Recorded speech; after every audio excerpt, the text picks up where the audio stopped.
What's going on, Cleveland? It is Ramona J. Smith, and I am sitting here with a very just legendary, historical, phenomenal, dynamic powerhouse. He's a leader, he's an activist, he's a father, he's a husband. I am just honored to be in his presence. I am sitting here with Councilman Basheer Jones. Hey. How you doing, sister? I'm better now. I'm so proud of you, man. Thank we you. are so proud of you here in Cleveland. Just to know that you are one of ours and you're making such an impact internationally. We're so proud of you. Thank so proud you. of you, seriously. I'm just walking in your footsteps. Oh, You're the come on, trailblazer. you got your own footsteps. Well, You're I'm doing it. I'm standing on the shoulders of a giant, There so we go. thank you. No doubt. No Appreciate doubt, you. no So I doubt. just want to ask you a few questions. I know you got community work, and a lot of people need you right now, and so thank you for taking the time out Thank you. for me. And I know who you are. Cleveland knows who you are, and you've made national news several times, and you're international as well. But for those people who are not familiar, maybe some people in Houston and other areas of the United States and the world, who is Basheer Jones? I am my mother's son. It's always tough when people ask me that question because I really don't know how to answer it. I'm originally from Brooklyn, New York. When my family moved to Cleveland, we lived in a Salvation Army, which is a shelter for women and children. My mom, who is no longer here, passed away due to breast cancer. But she always, her name was Imani, she always taught us that the importance of service, of giving back, that is the key to our success. And you knew my mother. Omi. Remember Omi? Omi. Beautiful soul. Yeah, man. So beautiful, so kind. She loved you, and she was proud of you then, and I know she's proud of you now. So that's who I am, and I enjoy service. Me and my brotherhood and my team, we enjoy giving back to the community. It's the best way to heal from the trauma that we've experienced. And our people are suffering in this world and throughout this world. So our goal is just to leave a ripple effect in this universe as best as we can. Absolutely. That's awesome. And you're so humble, but you're so, man, listen, one word from you could shut down so many things. You just got that silent, powerful thing going. I think that's a black man thing, though. You better say that. You better say that. So for those of you who don't know, we used to live next door to each other on 95th and St. Clair. I think it was briefly for maybe like about a year or so, but it was me and my sister, and it was him and his brother and his two sisters. And I really feel like we have a lot of common threads. And so I want to kind of talk about how, I don't know if it's ironic or if it's just fate, how we have not really similar paths, but just the amazingness, if that's a word, that is resonating through both of us. And I guess it's no coincidence that we live next door to each other and now we just doing big things. So first of all, we both graduated from college with honors. Yes. That's amazing. You, Morehouse, right? It's Morehouse College. Yes, and me, Baldwin Wallace. So that's one. And then two, we both just recently made history. You as the first Muslim councilman, Yes. and me as the second African-American woman to win the World Championship of Public Speaking. Well, let's take it another step further. Not only are you the second there, but we have never had a Toastmaster from Cleveland, Ohio. Black, white, Asian, woman, male, whoever. You are the first to come from St. Clair. You understand? So let me just tell your story for a little bit. For those who are not familiar with the city of Cleveland, every city has a St. Clair, which is really deep into the inner city, particularly where we grew up at. Very, very tough place to grow up in. A very impoverished neighborhood. Not just financially impoverished, but poverty of the mind, poverty of the spirit. So the fact, sister, that you and on your way to Dubai right now and been traveling across this globe, I just want you to know that we love you, that we appreciate you, that you have honored us, and we want to honor you, here in this city. But I just don't want you to sell yourself short. You are our first Cleveland. I would say probably Ohio. I need to do the history on it, but even from this part of the country. To win this. So this is a huge thing, sister. And you went, and I remember you said to me years ago, like, I want to speak. I want to speak at graduations. I want to do that too. Oh, we got to tell that story too. And now Absolutely. look what you're doing, man. Let's just have you, man. Well, Basheer, you're just such a great leader, and you're always opening up opportunities for other people. I don't know the millions of opportunities that you've opened up for other people, but for me, what you just mentioned was, I've been wanting to speak since I was 19. I'm 31 now. And it was at my high school alma mater, Collinwood, and you had done the commencement speech before, and then I wanted to do it, but they had booked you again, I think. Right. And I called you and I asked, like, are you still gonna do it? Because I know you've done it before, and then you gave me your blessing to do it. Definitely. You gave me your blessing to do it, and I did it. And I'm just like, that was one of the most beautiful moments that I ever had in my life. And for you to shine that light on me and give me that opportunity, like, that was a dream. To be the commencement speaker at my high school alma mater, and for you to step to the side and be like, you take that, sis, you got that. I will never forget, like, it's little stuff like that, like, I will never forget that, but that's leadership. And that's you not being egotistical and saying, no, I got this, that's me. Like, no, I did it once, I'm gonna do it again. You see the other people coming up and you pave the way for us. And that's why you're so awesome, and that's why you're so legendary. I didn't even remember that. Yeah, it was years ago. That was Yeah. 2015, 3 years ago. Yeah, I think that this work that we're doing is because there's a need, and that's why we're doing it. So if there was no need, then we wouldn't have to do it, So the fact that you wanted to step up and do that, it was like, good. This is what we want. We want to encourage this next. I'm only 3 years older than you, but we wanted to connect, create this new generation to show them that you can be from St. Clair. Yeah. You can be from, whatever part of the country you're from. You don't have to wait till you become a millionaire or become a council person or become a great singer or a Toastmaster champion to make a change in your community. You can start right now. Yes. And that's what you're doing, sister. That's what you're doing. You, man, I'm so proud of you, man. Thank For you. real. Well, you have like this demeanor. It's very regal and it's very royal. And you've always had that since we were little kids. I mean, you've always been Basheer Jones. You've always had this strong presence. And you got married. How many years y'all been married now? 12 years. 12 years. Yes. Not even hardly 30. Married 12 years. You guys have 3 children? 3 children. Three yes, children. yes. Can you talk about the importance of the black man in the family? Can you talk about the role and the responsibilities and why it's so important that our black men are the head of the family? It's interesting. I was sitting with an elder the other day who was married for 50 years. Wow. And he said, you know how people say happy wife, happy life? He said, we want to change that. We want to say happy spouse, happy house. Ooh, I like And that. I think this is important because we live in a society that we don't promote manhood enough. And it's almost like just make sure the woman is taken care of. But who takes care of the man? Of course, it should be the woman, right? Or it should be the partner, or whatever the case may be. But Paul Mooney said that we are the most hated and loved demographic, black men. And sometimes we receive hatred from our own family, from our own community. So we deal with trauma too, a serious trauma. Ever since we touched down in this country, there's been an attack, and it's been a specific tactic to try to remove the black man from the family.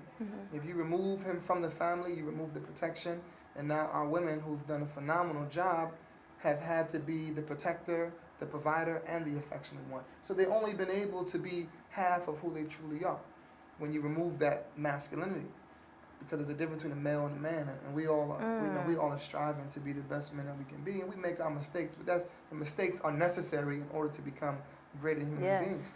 So it's necessary for us as men, when you see brothers and they like in front of the store, begging for change, you have to ask yourself, how broken does a man have to be? Because that's not in us.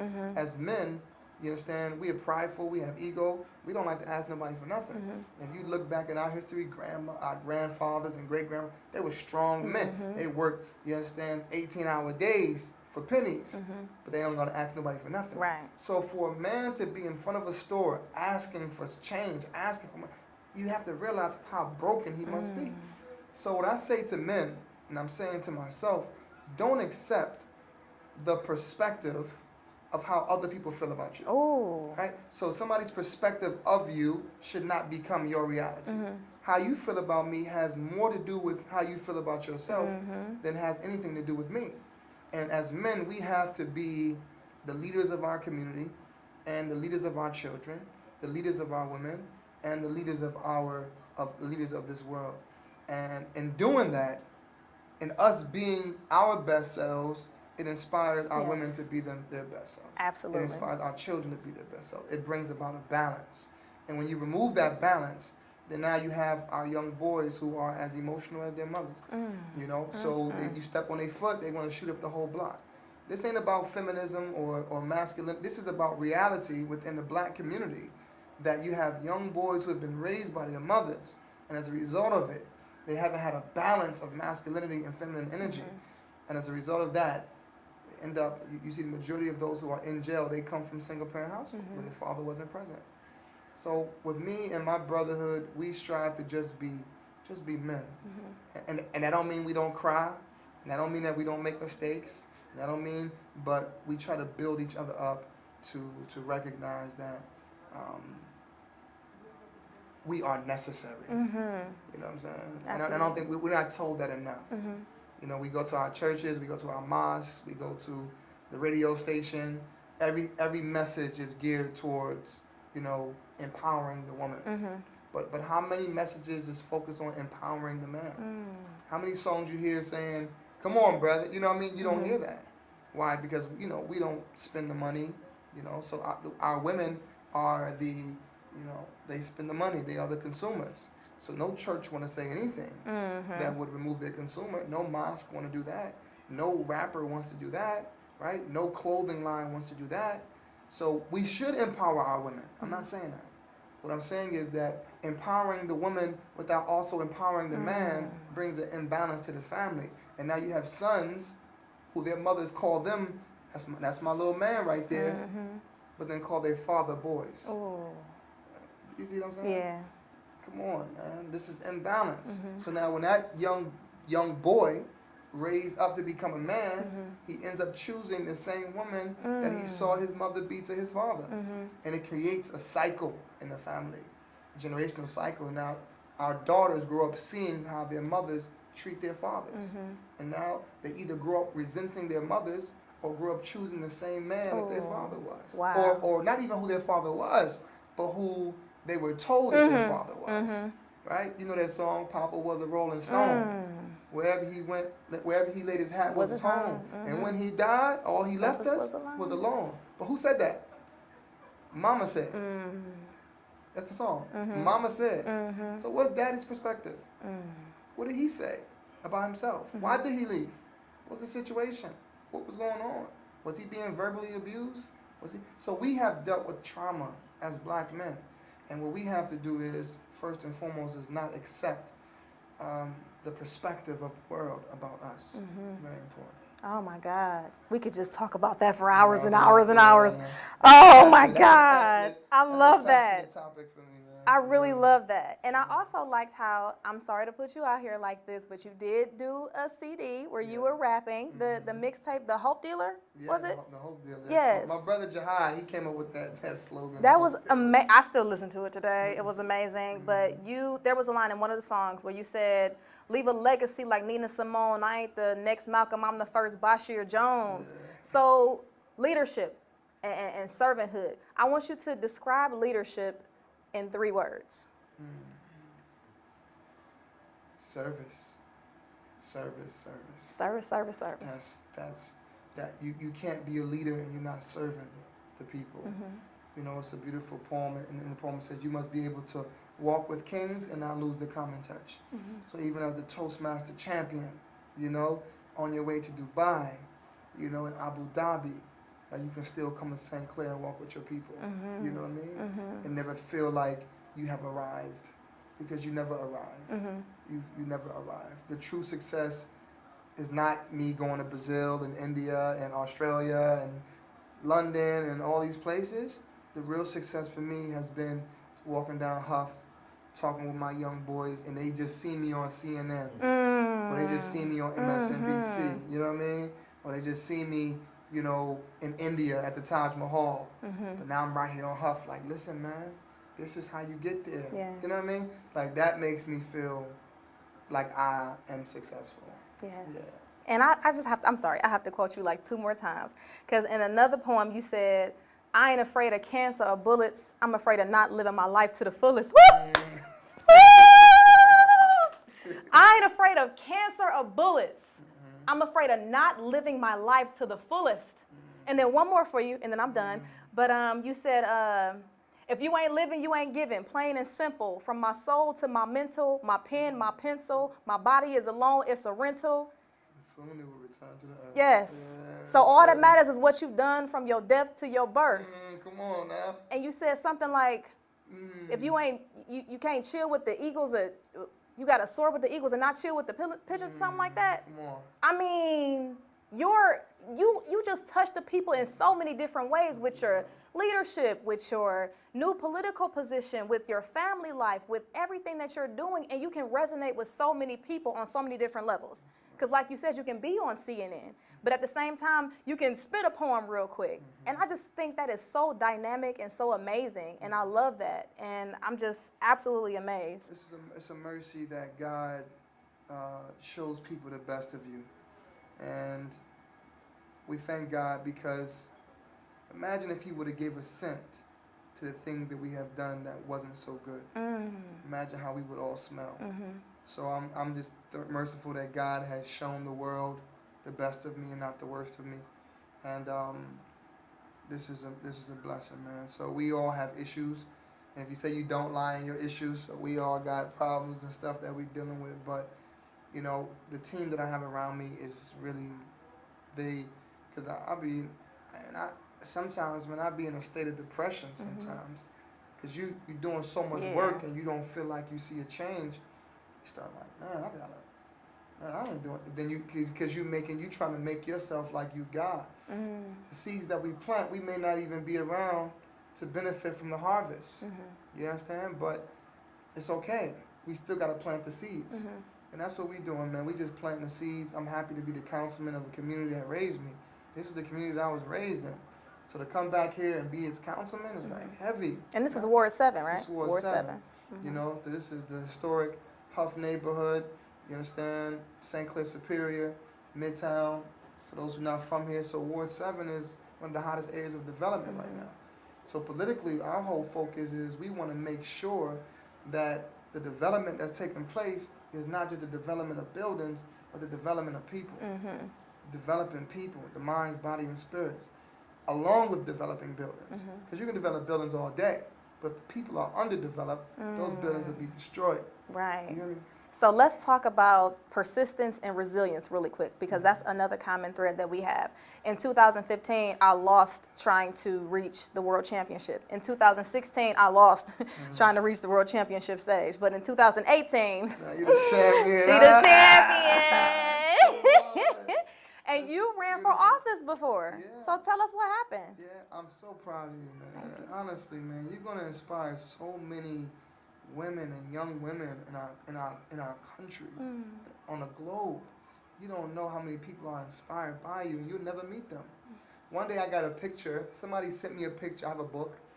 So somebody sent me a picture of my book being read in a London cafe. Wow. In London. Wow.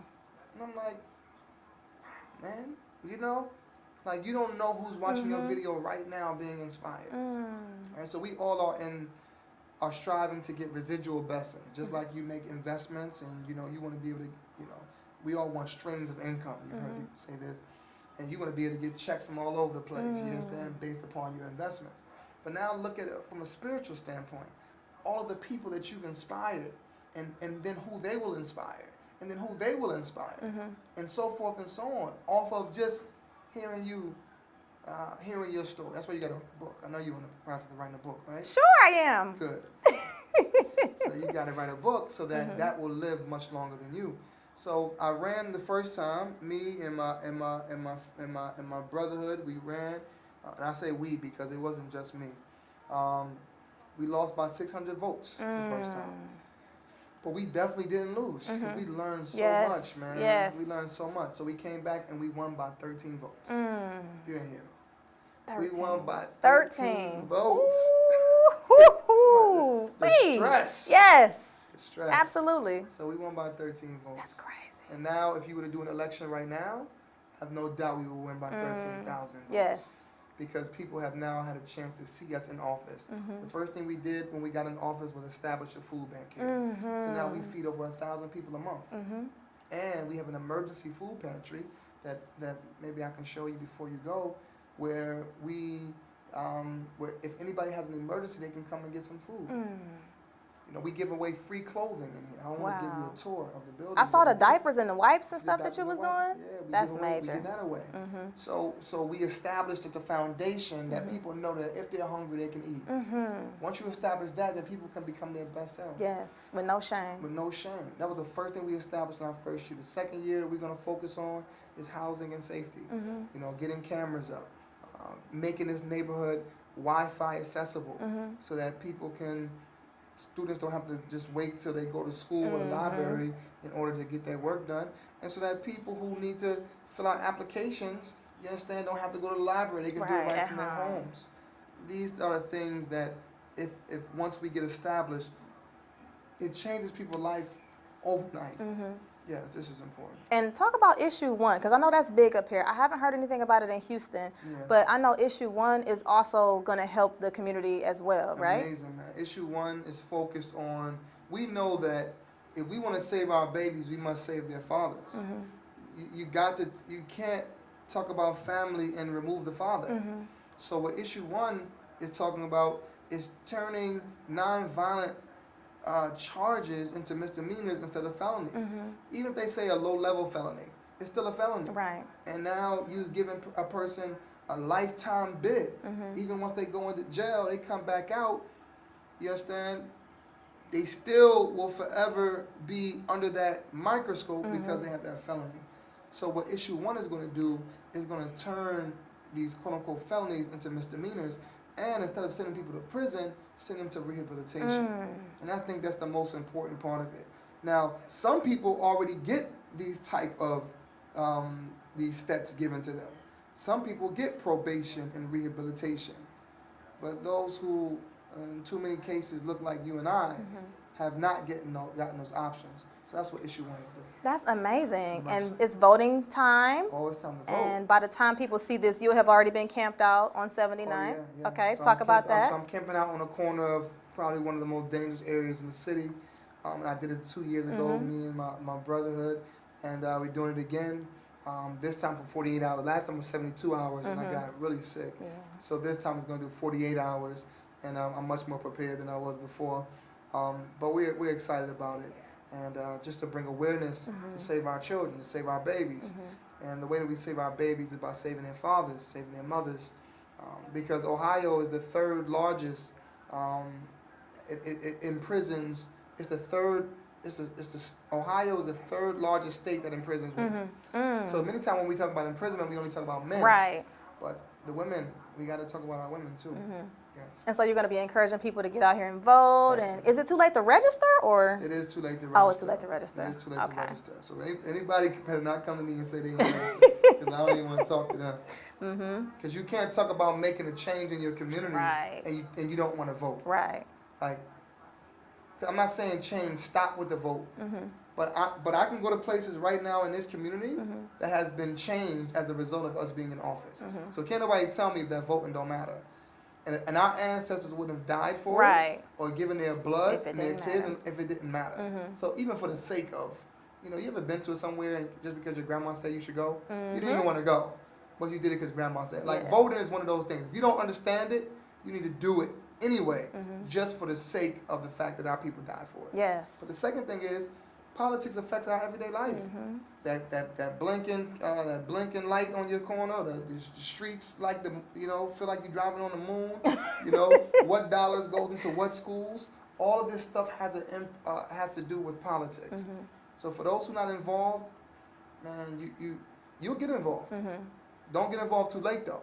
You'll get involved when you have a cousin on their way to jail. Oh, right. You'll get involved when you want to figure out, what do you do about that police officer that treated you bad? You'll get involved then.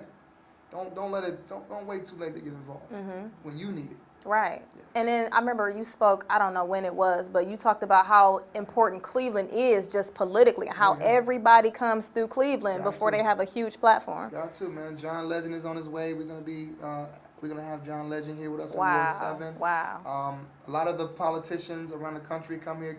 Ohio is a swing state, and Cuyahoga County is the most important county in Ohio, and Cleveland is the biggest city in Cuyahoga County. You can't win an election without Cleveland.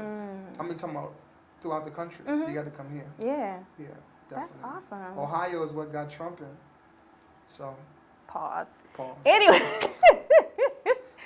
Well, thank you for your service. Thank you for your time. I wish we could talk for like 2 more hours. Oh my God, it's been a pleasure and an honor. I'm so happy for you. Man. You all make sure you support our sister.